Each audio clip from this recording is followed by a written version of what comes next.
Hello and welcome to part 1 of a multi-part series focused on the Ouya Microconsole. This video review series will be broken up into multiple parts, so make sure you watch the subsequent parts and not just this video, because there will be more content to come.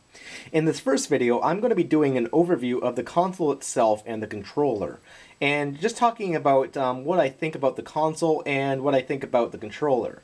So, in subsequent parts, I'll be doing reviews of, say, various emulators that it has, games that it has, and features that it has. So make sure you stick around for the subsequent parts of this video. Alright, with all that said, let's get on with it. The Ouya is a microconsole released in mid-summer 2013 that's based on the Android operating system. It is essentially a device that's intended to bring cell phone and tablet gaming on Android to a television and bring it into the living room. Now, the system itself is powered by a Tegra 3 1.7 GHz quad-core processor running with a 1 gig of RAM and an 8 gig internal flash storage. Now, those specs might not seem that impressive, but the thing about the Ouya is intended to be this budgetary system that almost anyone can afford. At $99, the system is much more affordable than any other potential console out there, including even last-gen systems like the Wii. Now, what's really great about it is it has a lot of potential. And a lot of the potential is not fully realized yet, but it's definitely getting there, and over time I think the Ouya will get better and better and better. So here is the console itself, this little tiny box. The Ouya is roughly a cube-shaped little thing that, if I just want to give that in comparison, it is about the same size as a Rubik's Cube. That's so insanely small that if you take it and compare it to the next the last cube-based systems, which was, of course, the GameCube towers over the Ouya. Just look at this. Isn't that crazy? And the GameCube is pretty damn small on its own. And, you know, that's even without the Game Boy player installed. So, the Ouya, in the back of it, is very simple. It has a power supply. The power supply is actually a 12-volt power supply with a positive center pin, and that requires 1.5 amps. So that's fairly a lot for the power supply. Now, if you ever lose the power supply that it comes with, replacing it can be kind of a pain because most 12-volt power supplies don't provide anywhere near 1.5 amps.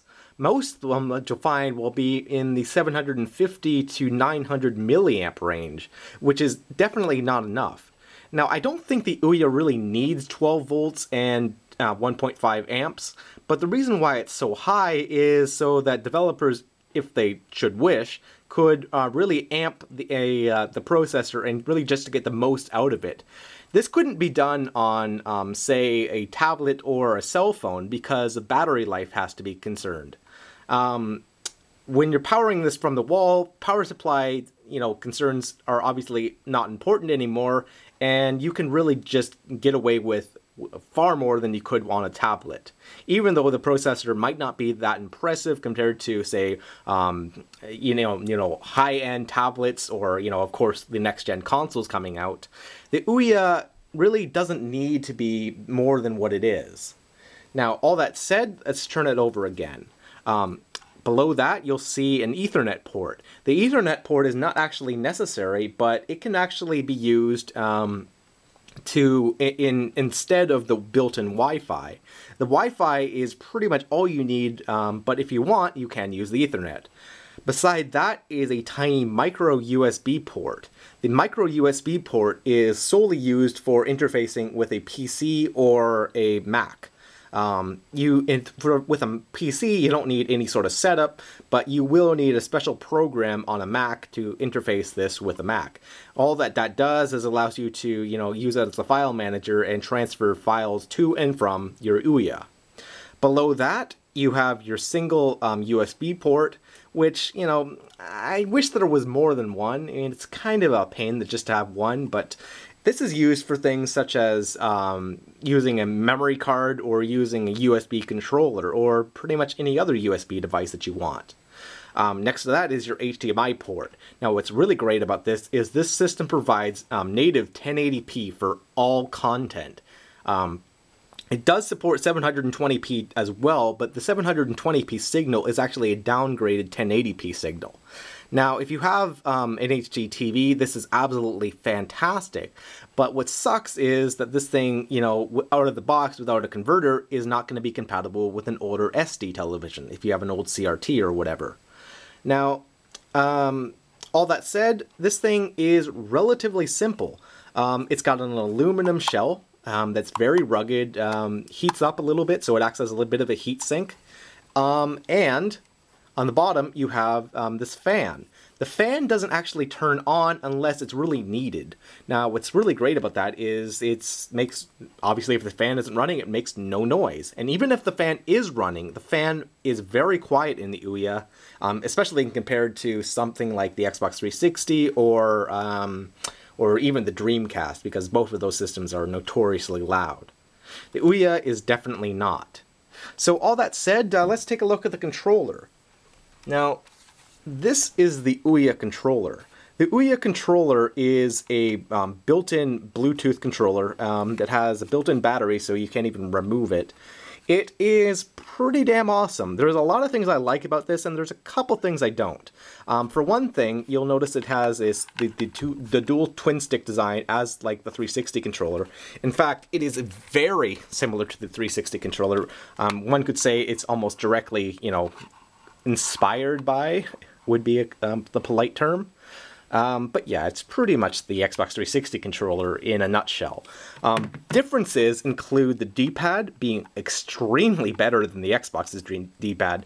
This D-pad on the Ouya controller is pretty fantastic. I really like this. It's really great for using for games that, you know, need a cross-directional pad.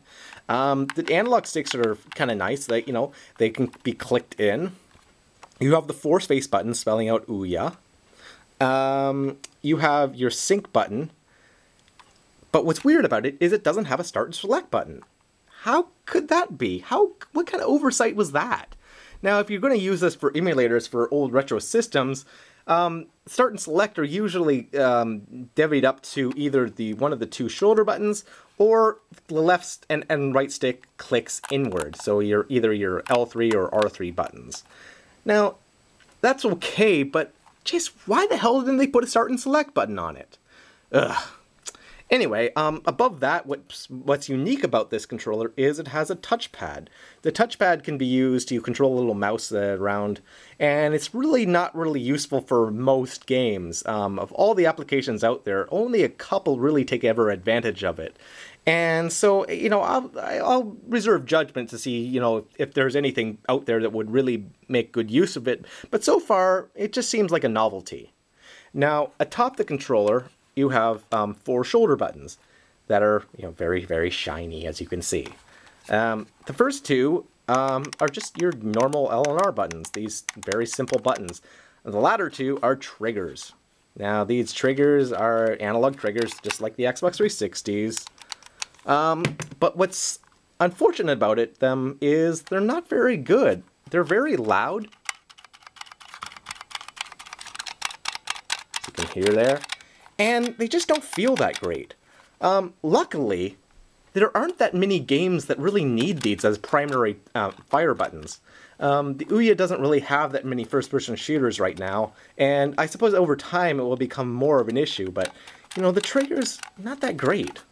Now, unfortunately, you don't even have to use this controller. The Ouya has built-in Wi-Fi, so you can use a PS3 controller if you wish. Most software supports that. Or, direct through USB, you can use an Xbox 360 controller or just about any other USB controller you could think of. I've successfully tried to use a Super Nintendo, Genesis, NES, Master System, original Xbox, N64, Sega Saturn, GameCube, PlayStation 3, PlayStation 2, and like I said, the Ouya controller. They all work on the Ouya. So this will be part 1 of this video series. So thanks for watching, guys, and I'll see you around for part 2, where I'll be looking at the NES emulator. See you next time.